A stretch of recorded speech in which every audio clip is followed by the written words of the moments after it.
ایک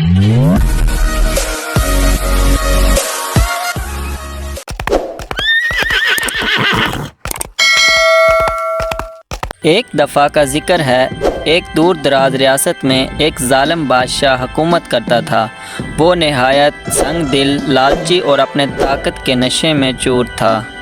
عوام اس کے ظلم و ستم سے بے حد پریشان تھی، لیکن خوف کے مارے کوئی بھی اس کے خلاف آواز اٹھانے کی ہمت نہیں رکھتا تھا۔ بادشاہ کا ہر حکم قانون تھا اور اس کی مرضی کے خلاف جانا موت کے مترادف سمجھا جاتا تھا۔ اس ریاست میں ایک نڈر لڑکا عمر رہتا تھا۔ عمر بچپن ہی سے بہادر اور حق بات کہنے والا تھا۔ وہ اپنے والدین کی تعلیمات کی وجہ سے ہمیشہ سچ کا ساتھ دیتا اور مظلوموں کی مدد کرتا۔ جب عمر نے بادشاہ کے ظلم کے بارے میں سنا تو اس نے عزم کر لیا کہ وہ بادشاہ کے سامنے حق کی آواز بلند کرے گا۔ ایک دن عمر نے فیصلہ کیا کہ وہ براہ راست بادشاہ سے بات کرے گا۔ وہ شاہی محل کی طرف روانہ ہوا۔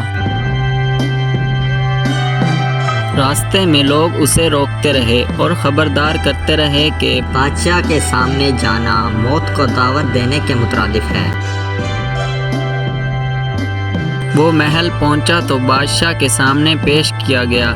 بادشاہ نے اسے دیکھتے ہی غضبناک ہو کر کہا، کون ہو تم اور میرے دربار میں کس جرت سے آئے ہو؟ اس نے بے خوف ہو کر جواب دیا کہ میرا نام عمر ہے اور میں تمہارے ظلم کے خلاف آواز اٹھانے آیا ہوں۔ تم نے اپنے عوام پر جو ظلم اٹھائے ہیں اس کا حساب دینا ہوگا۔ تمہیں یاد رکھنا چاہیے کہ خدا کے سامنے تمہارا بھی ایک دن حساب ہوگا۔ بادشاہ کو عمر کی یہ بات سن کر سخت غصہ آیا۔ اس نے سپاہیوں کو حکم دیا کہ اس نڈر لڑکے کو قید خانے میں ڈال دیا جائے اور اگلے دن اسے عبرتناک سزا دی جائے۔ رات کو جب عمر قید خانے میں تھا تو اس نے دعا کی کہ خدا اسے ظالم کے خلاف حق کا علمبردار بنائے۔ اسی رات بادشاہ کو ایک خوفناک خواب آیا جس میں اس نے دیکھا کہ اس کے تمام تخت و تاج چھین گئے ہیں اور وہ ذلت کی موت مر رہا ہے۔ بادشاہ خواب سے گھبرا کر جاگ اٹھا۔ اسے فوراً عمر کی باتیں یاد آئی۔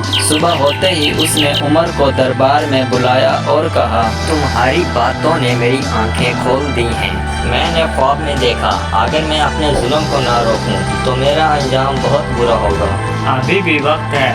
اگر تم انصاف سے حکومت کرو اور اپنے عوام کا خیال رکھو تو خدا تمہیں معاف کر سکتا ہے۔ بادشاہ نے عمر کی باتوں پر عمل کرنے کا عہد کیا اور اپنی حکومت کا نظام بدل دیا۔ اس نے ظلم و ستم کو چھوڑ کر عوام کی خدمت شروع کر دی۔ عمر کی بہادری اور سچائی کی وجہ سے پوری ریاست میں خوشحالی کا دور شروع ہوا۔ یوں ایک نڈر لڑکے کی حق کی آواز نے ایک ظالم بادشاہ کو بدل دیا اور اس سے یہ سبق ملا کہ ظالم کبھی دیر پا نہیں ہوتا اور حق و انصاف کی ہمیشہ جیت ہوتی ہے۔ حق بات کہنے سے کبھی نہ ڈریں، چاہے حالات کتنے ہی سخت کیوں نہ ہوں۔ سچائی اور انصاف کا راستہ ہی دراصل اصل کامیابی ہے۔